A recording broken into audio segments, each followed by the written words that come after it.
ছোট বাচ্চারা আল্লাহু আকবার বলে মানুষকে গুলি করছে। তাই তো ছোট ছোট বাচ্চারা রাস্তায় দাঁড়িয়ে বলছে জয় শ্রীরাম বল, না হলে তোর মাথা থাকবে না। ভাই রাম বলুক বা না বলুক সেটা তার ব্যক্তিগত ব্যাপার, তোমার অসুবিধে কি? তুমি বলছো রাম আমাদের পূর্বজ, রাম আমাদের পিতা, রাম আমাদের পরম ব্রহ্ম। প্রমাণ কি? রাম সেতু। তাহলে রামের সব থেকে প্রমাণ যদি রাম সেতু হলো, সংসদের বেশ কিছু সংসদ, তাও বলে দিচ্ছি বিজেপির সংসদ, যারা বেশি করে রাম রাম করে পাগল হচ্ছে, এটা আমার মুখের কথা না, টাইম অফ নিউজ দেখে নেবেন। সেখানে ওরা সংসদে বলছে রাম মন্দিরের কোনো পাকা সবুত বা রাম সেতুর কোনো পাকা সবুত আমাদের কাছে নেই। তাহলে আমরা যারা রাম রাম করে লড়াই করছি কারা ভাই?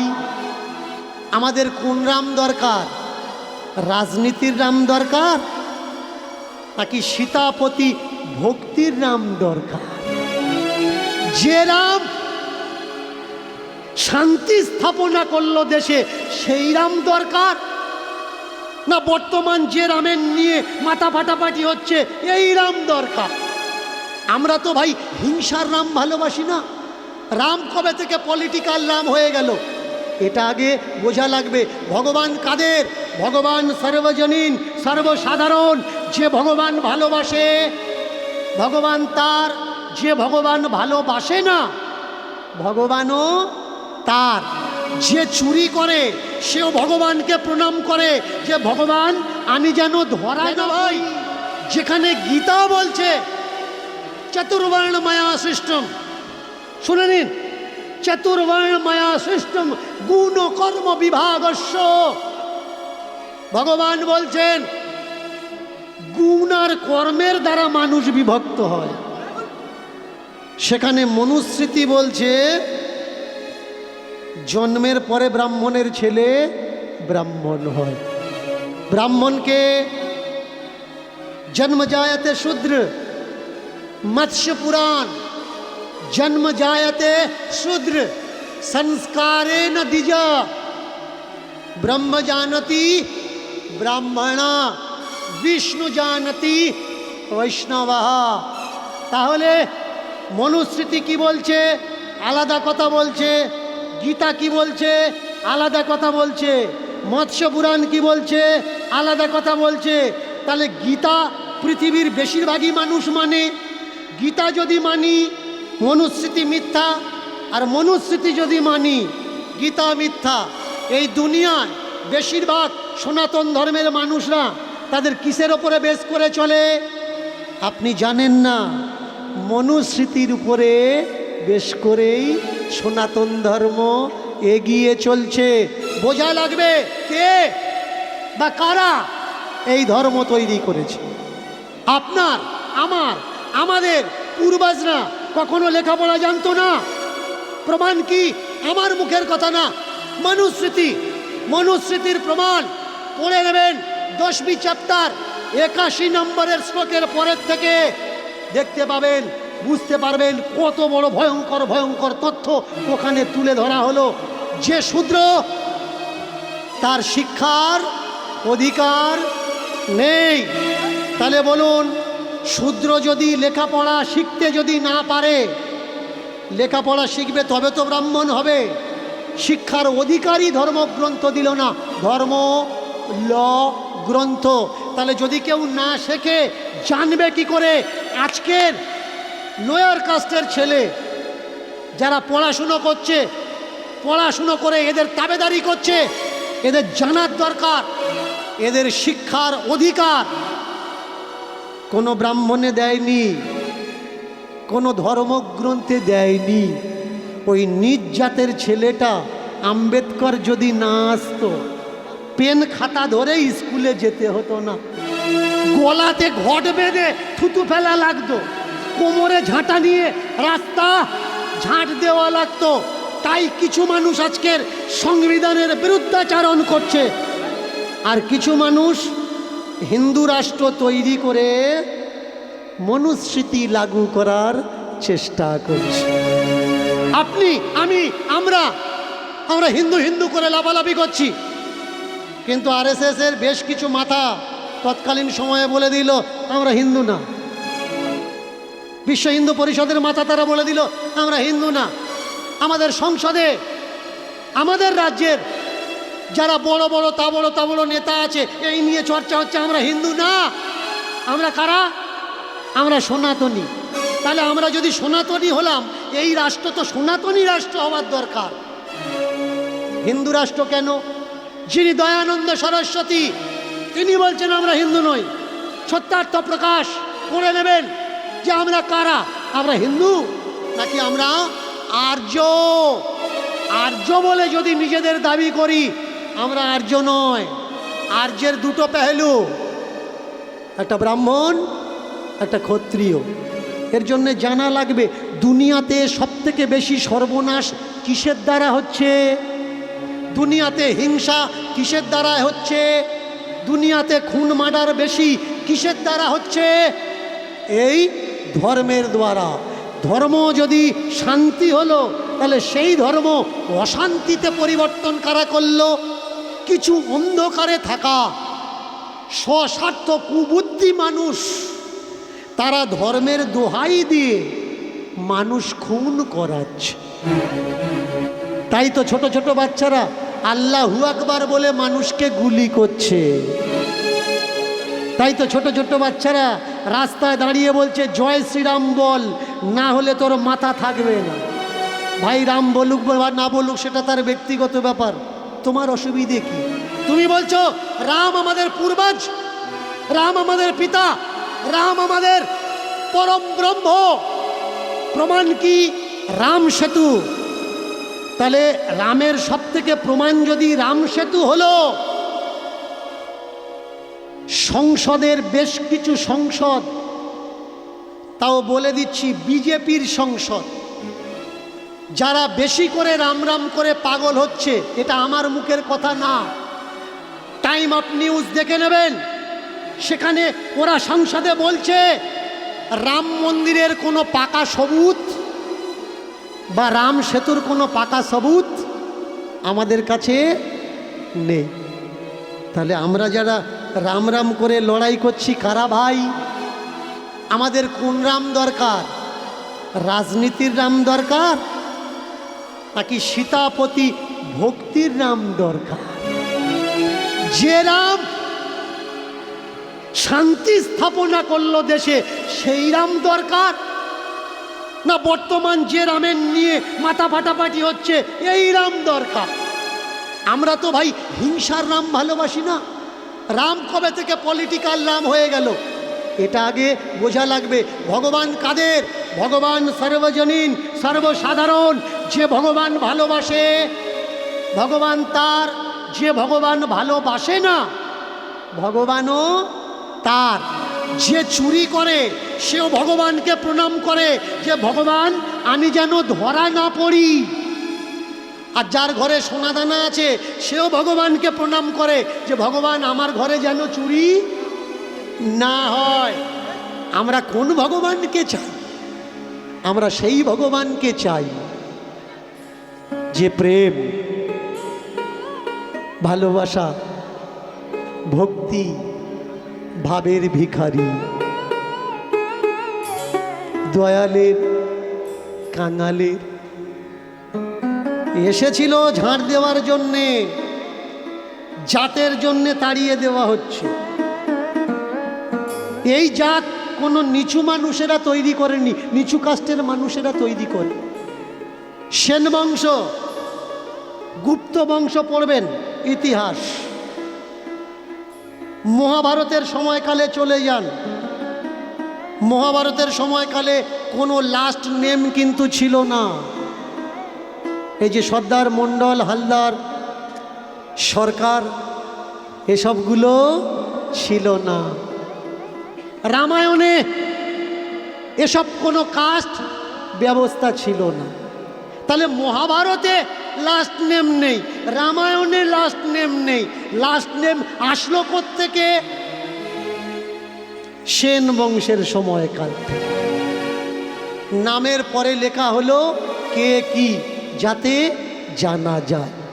আর এই জাতের জন্যে আসতে দেওয়া হলো না মন্দিরের কাছে, ফিরে গেল এক এক করে মানুষ।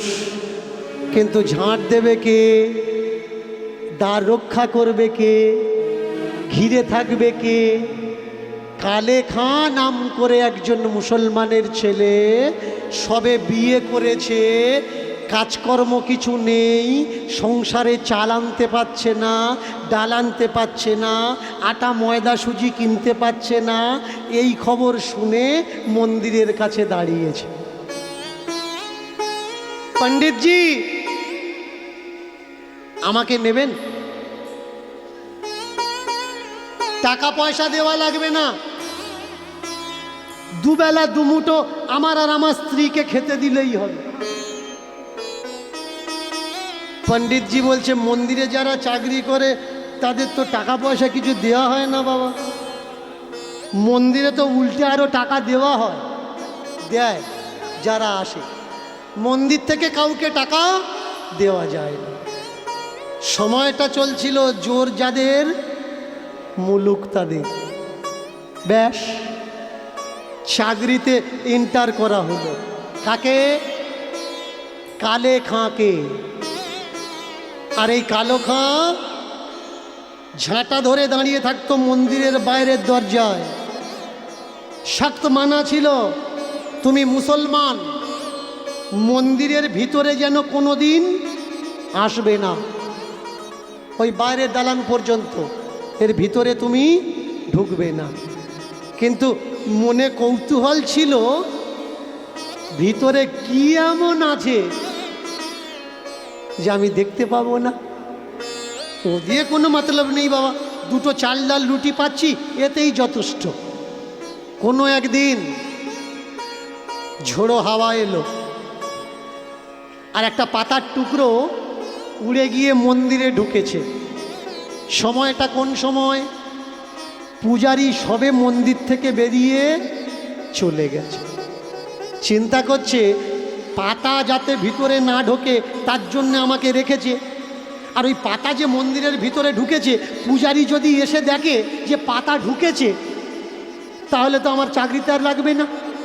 তো এক কাজ করা যাক, কেউ যাতে না দেখে, গোপনে গোপনে আমি গিয়ে পাতাটা সরিয়ে দিই। ঝাড়ুটা রেখে পায়ে পায়ে পা টিপে টিপে পা টিপে টিপে পা টিপে টিপে ঠাকুর ঘরের দিকে ঢুকছি। দেখুন, যতদিন না আপনার ডাক আসবে দর্শন কিন্তু হবে না।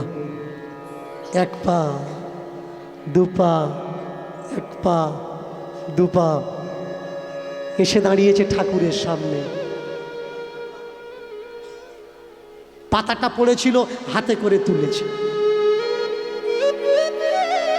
প্রথম তাকানো, তাকিয়েছে কোন দিকে? দেখতে মানা, ঠাকুরকে দেখতে মানা, মুসলমানের ছেলে, তবুও এক ঝলক দেখেছে পা দুটো, মদন মোহনের দুটি চরণ কমল। চিন্তা করছে, বাহ, খুব সুন্দর দেখতে ছোট্ট ছোট্ট পা, এখানে তো কেউ নেই। সেই পা যখন দেখেছি, তাহলে আরেকটু উপরের দিকে তাকাই। দুটো হাঁটু দেখেছে, জানো বেশ। ওরে বাপরে, এত সুন্দর পা, এত সুন্দর হাঁটু। সেই যখন হাঁটু পর্যন্ত দেখলাম, আরেকটু উপরে কোমরটা দেখি, কোটি দিশের দিকে তাকিয়েছে। প্রথম দর্শনে পড়ল মদন মোহনের নূপুর, দ্বিতীয় দর্শনে কোটি বন্ধ, কোমর বন্ধ। এই কোমর পর্যন্ত যখন দেখেছি, আরেকটু উপরে দেখি, নাভি পর্যন্ত, গলার গজমতি হার। ওরে বাপরে, এত দামি দামি গহনা, এত দামি দামি গহনা। তাহলে না জানি নাভিতে যদি এই থাকে, বুকে কি আছে? এবার বুকের দিকে তাকিয়েছে, ওরে বাপরে, আমি ভাবছিলাম বোধহয় একটা মালা হবে, এ তো একটা মালা না, হাজারো মালায় ভূষিত। যে যেমন পেরেছে তেমন দান করেছে। একেবারে বুকটা যেন সোনা দিয়ে বাঁধানো, মোড়া, চাপা দেওয়া। এবার বুক পর্যন্ত যখন দেখেছে, মুখ দেখার পিপাসা কি আর বাকি থাকে? হিন্দুদের আল্লাহ, তুমি যেন আমাকে গুণা দেও না, তবা তবা, একবার একটু মুখটা দেখব। কেউ জানবে না, এক ঝলক মুখ দেখব, দেখে আমি চলে যাব, ব্যাস। যেমনি তাকিয়েছে মুখের দিকে, আর আমি প্রথমেই কিন্তু বলে দিয়েছি, তুমি ভগবানকে দেখছো বা না দেখছো ওতে কোনো যায় আসে না। ভগবান যদি তোমাকে দেখে ফেলে, সেই দিন তোমার জীবনের সব কিছু পরিবর্তন হয়ে যাবে। যেমনি মদন মোহনের চোখে চোখ রেখেছে, এক ঝলকে মদন মোহনও কালেখার চোখে চোখ দিয়ে দিয়েছে।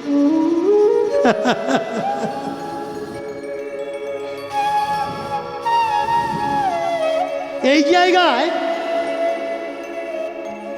কে কাকে দেখলো? মদন মোহন কালেখাকে দেখলো, নাকি কালেখা মদন মোহনকে দেখলো? যেমন বিদ্যুতে হাত দিলে শরীরে বৈদ্যুতিক প্রবাহতে তার সব কিছু রুদ্ধ হয়ে যায়, থেমে যায়, তেমনি নয়ন বাণের বৈদ্যুতিক ক্ষমতাতে সব কিছু তার রোধ হয়ে গেল। একটু আগে যার দেখার ইচ্ছা হচ্ছিল, সেই ইচ্ছাও এখন তার সমাপ্তি হয়ে গেল। এখন নয়ন সরাবে কিভাবে সেই চিন্তায় পড়েছে। কারণ এই নয়ন যে এখন আমার নয়ন আর নেই, এই নয়ন হয়ে গেছে আমার মদন মোহনের নয়ন। কালেখাও হাসছে, মদন মোহনও হাসছে। কালেকা ভাবছে, এতদিন আছি, আগে কেন পাতা উড়ে ঢোকেনি? যদি আগে ঢুকতো, তাই এমন কোমল নয়ন, কোমল বদন, পদ্মলোচন দেখতে কি আমার বাকি থাকতো? এখন বিপদ এই জায়গায় যে নয়ন আর টানানো যাচ্ছে না। নয়নটা টানবে কি করে? সরিয়ে নিতে চায়, কিন্তু মনটা তার চাচ্ছে না। নয়নে নয়নে বান বরিশনে, তাহাতে জনমে পি, বচনে বচনে প্রেম আলাপনে, তাহাতে জনমে রি, হৃদয়ে হৃদয়ে প্রেম আলিঙ্গনে, তাহাতে জনমে তি। এ তিনও একত্রিতে তাহাতে হয় পি রি তি। আমার বধুয়া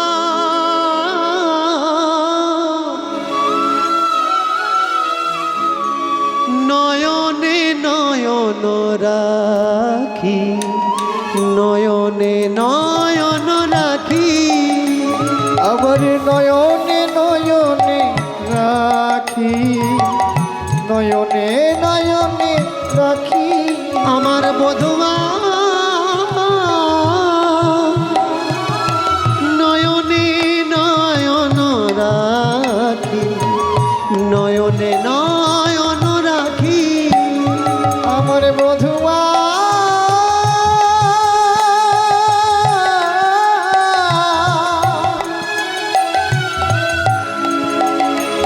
আমার বধুয়া,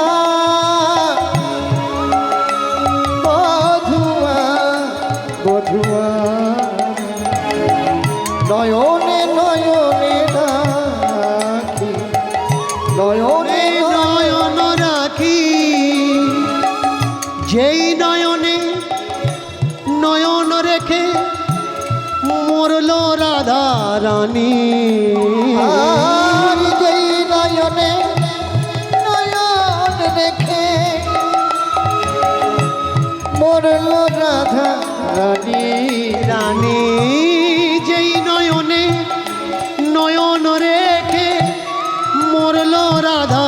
রানী যেই নয়নে নয়ন রেখে মজল রাধা রানী যেই নয়নে নয়ন রেখে